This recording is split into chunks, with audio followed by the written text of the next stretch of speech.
pueblo y a las corrientes revolucionarias de la izquierda, de dentro y de fuera de la unidad popular.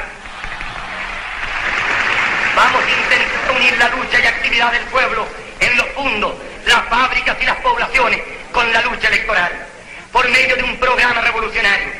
Participaremos en las elecciones buscando ganar la fuerza para hacer entrar en crisis al Parlamento y al orden burgués. ¡Odio! ¡Escucha! ¡Escucha la lucha! ¡Odio! ¡Escucha! No nos hacemos falsas ilusiones.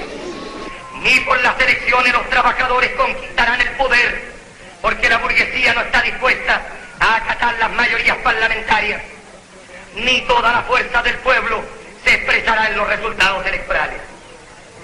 Sabemos que las elecciones nunca resuelven por sí mismas los problemas de las clases. La burguesía revolucionaria no resolvió, no resuelve, ni puede resolver ninguno de los problemas fundamentales. Para llamarse revolucionario hay que acabar con la explotación del hombre por el hombre. Hay que nacionalizar las industrias y la banca. Hay que acabar con el privilegio. Hay que distribuir la riqueza. Hay que hacer una revolución socialista. En este momento es una gran cantidad de dinero que no lo producimos los venezolanos, pero todos lo queremos tener. Dame lo mío con lo mío. No te metas. No tenemos la cultura del rentismo, hasta los tuétanos. La misma selva, hasta el ADN del venezolano está metido en la cultura rentista. Y si ese problema no lo resolvemos en una crisis estructural de capital, ¿cuál va a ser la salida? Y si no lo asumimos... ¿Esa era una de las diferencias que usted tenía con el comandante Chávez? No diferencias, pero muchas. Con él se podía conversar. Y tú le dabas un libro de 4.000 páginas y después un día se lo había leído y empezaba a preguntar, pero es que hay gente que no lee. Sí, en una estadística que sacaron había 28 millones y no sé cuántos de teléfonos celulares en Venezuela, contra unos 28 millones de habitantes, y muchos habitantes de tener más de un teléfono, porque si tenemos en cuenta la abundancia de niños menores de 2, 3, 5 años, evidentemente cada quien anda enloquecido con 2 o 3 celulares. Es sumamente difícil conseguir cifras estadísticas ciertas y ventilarlas. Y a veces cuando por fin se consiguen, no se las divulga. Hay una cantidad de medidas que todos sabemos que se deben adoptar cuando estamos en una guerra mediática y en una guerra económica, como en este caso. Señores, desaparecieron unos 60.000 millones de dólares con empresas fantasmas, empresas de maletín, importaciones ficticias, etcétera. ¿Cómo es eso? Los dólares desaparecen así como desaparece la leche o desaparece el desodorante. No, esos dólares fueron entregados por alguien y entregados a alguien. Se vienen confrontando desde hace ya bastantes años, desde que estábamos en el Congreso, 2 modelos. Esa confrontación se acentuó con la llegada del presidente Chávez a la conducción del país, y sigue la confrontación con el ascenso del presidente Chávez a la conducción del país. Se comenzó a revertir, mejor dicho, el viejo modelo de distribución de la riqueza y del ingreso petrolero. Mejoró considerablemente el ingreso de la población, mejoró la situación de los sectores más humildes del país, y eso obedeció a un nuevo esquema de distribución del ingreso. Pero en la medida en que cae el ingreso, hay menos recursos que distribuir, y por supuesto comienzan a aparecer un conjunto de problemas en la economía y en el ámbito social también. Eso exige, por un lado, en el nivel del gobierno, hacer las revisiones correspondientes, pero hay que explicarle al pueblo con toda franqueza, con toda crudeza, como ocurre en una familia, cuando es necesario restringir el gasto, la nueva situación que estamos viviendo. Hay una nueva situación. ¿Se está haciendo? ¿Perdón? ¿Se está haciendo eso? ¿Se está explicando al país eso? Usted está aquí en Venezuela, me lo puede explicar mejor. Pero tú eres una persona si muy no se está informada. si no se está haciendo, hay que hacerlo. Espérate que me vaya para allá para la Independencia. Batallón sin nombre, corriente de formación bolivariana, de orientación marxista del Partido Socialista Unido de Venezuela, presenta Amaranto, Amaranto, la planta de la patria grande, Este y todos los lunes a las 11 de la mañana por la señal que recorre la patria. Radio Nacional de Venezuela 98.5 FM. Amaranto, Amaranto. la planta de la patria grande. Persona Si muy no se está informada. haciendo, hay que hacerlo. Hay que hacerlo. Es decir, que no se está haciendo. Hay que hacerlo. Si no se está haciendo, hay que hacerlo.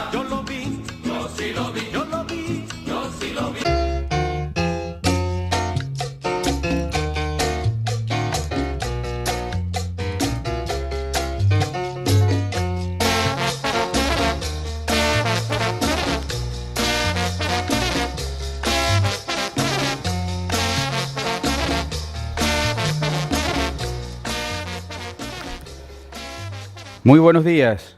Cuando son las 11 y 13 minutos de esta mañana del 24 de septiembre, mediodía. Si es 24 hoy, ¿no? 11 y 14. 11 y 14 minutos de la mañana de este día 24 de septiembre de 2018 damos inicio a Amaranto, el programa de la planta de la patria grande, de la corriente de orientación marxista del Partido Socialista Unido de Venezuela, Batallón sin nombre.